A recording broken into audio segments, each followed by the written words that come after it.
So, you're not feeling so good about yourself right now. Is that right? Hmm. Let me guess. You haven't been making yourself a priority. You haven't been engaging in self care. You haven't been doing any of the things that once made you feel good about yourself.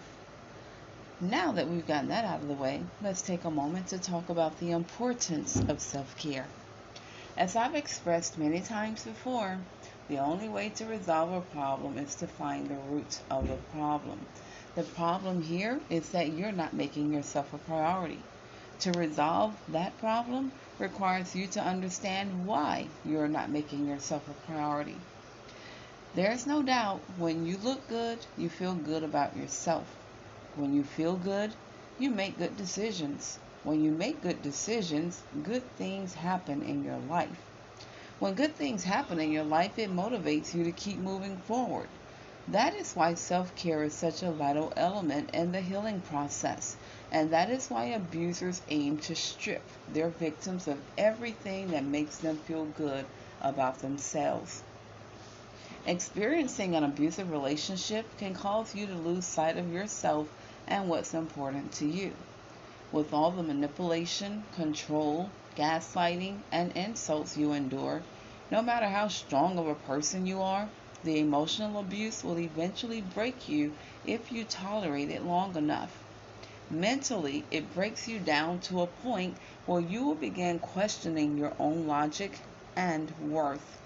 Eventually, you will feel as if you're losing sight of reality, and you will no longer trust your own judgment. This way of feeling results in a lack of self-trust.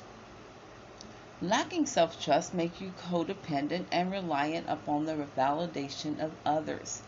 And because your abuser has isolated you from everyone, that makes them the only person around you for you to seek validation from. Having that control over you is exactly what they are scheming to do. And that's what they've been scheming to do all along. And once they gain that control, they proceed with their mission to steal, kill, and destroy.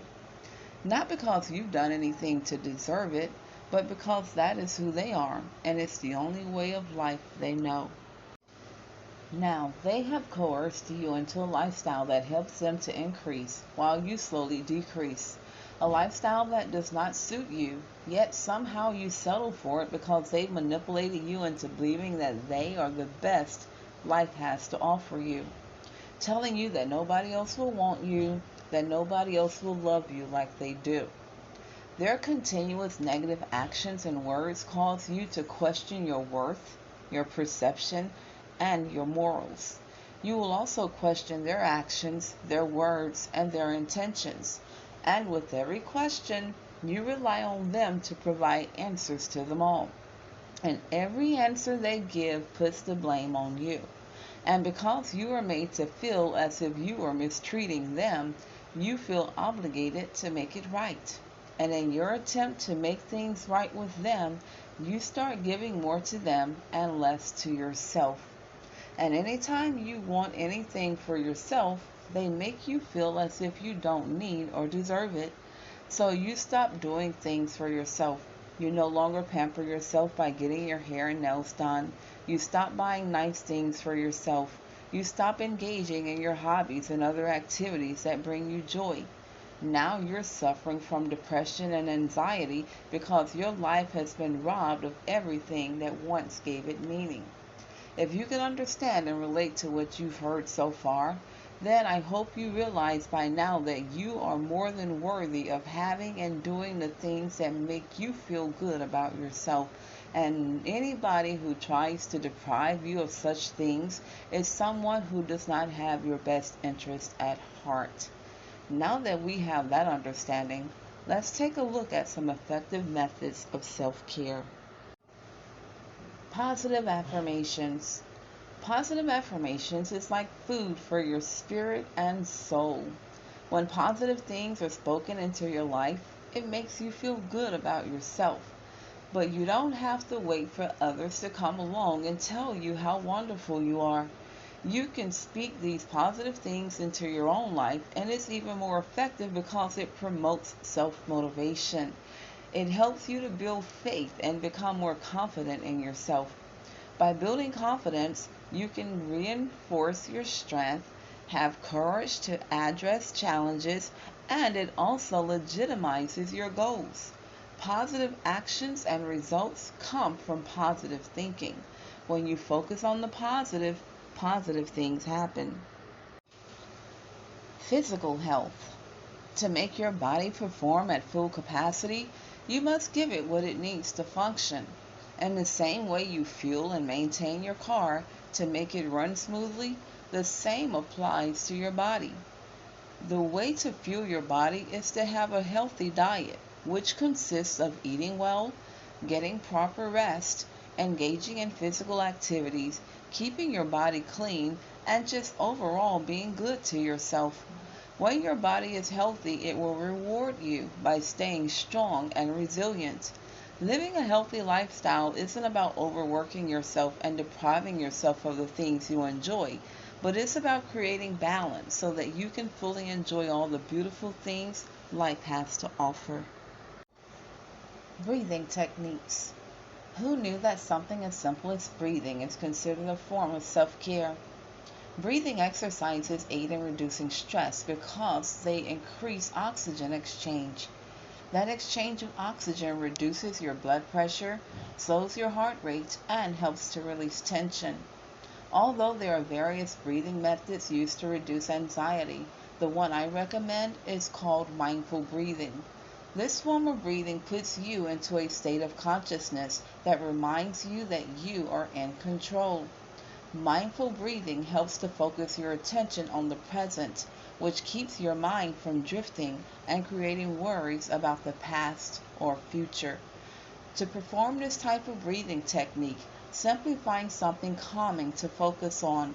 It can be a place, a sound, a word, or whatever you choose. As you focus on this element, begin to deeply inhale and exhale. As you inhale and exhale, consider that you are breathing in calmness and breathing out tension. Social and recreational life. Self-care is all about doing what makes you happy, and we all have a thing we enjoy doing from time to time, maybe even all the time. It doesn't matter what your thing is or how weird it might sound to others, but if it is a healthy method of bringing yourself joy, then do it. You don't need anyone's permission to do what makes you happy. This is the time for you to recreate yourself and release the you that has been hiding in the shadows. Use this time in your life to create a new social circle, buy those new clothes, get your new hairstyle, and walk a whole new walk. Start back engaging in the hobbies you once loved so much. Start mending those healthy friendships you lost during your abusive relationship. Start that new business you've been dreaming about. Remember, it doesn't matter what it is. The important thing is that you get out there and do it. Then watch for that better version of you to emerge. Support system. Another important factor regarding self-care is developing a reliable support system. If you're struggling with something, don't fool yourself into believing you have to do it by yourself.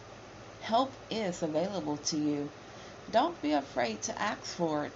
The fear of asking for help comes from seeking help from the wrong people. You will not receive help from the people you think should help you. Many of them cannot help you because they don't understand what you're going through.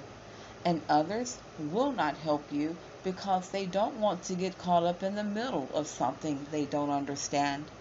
Consider this. A person cannot help you heal from something they've never experienced. But here's the bright side. Although everyone might not understand what you're going through, there are millions out there who do. Those are the ones you go to for help. Those are the ones who are willing to help you. That is where you develop your support system. Reach out to other victims and or survivors.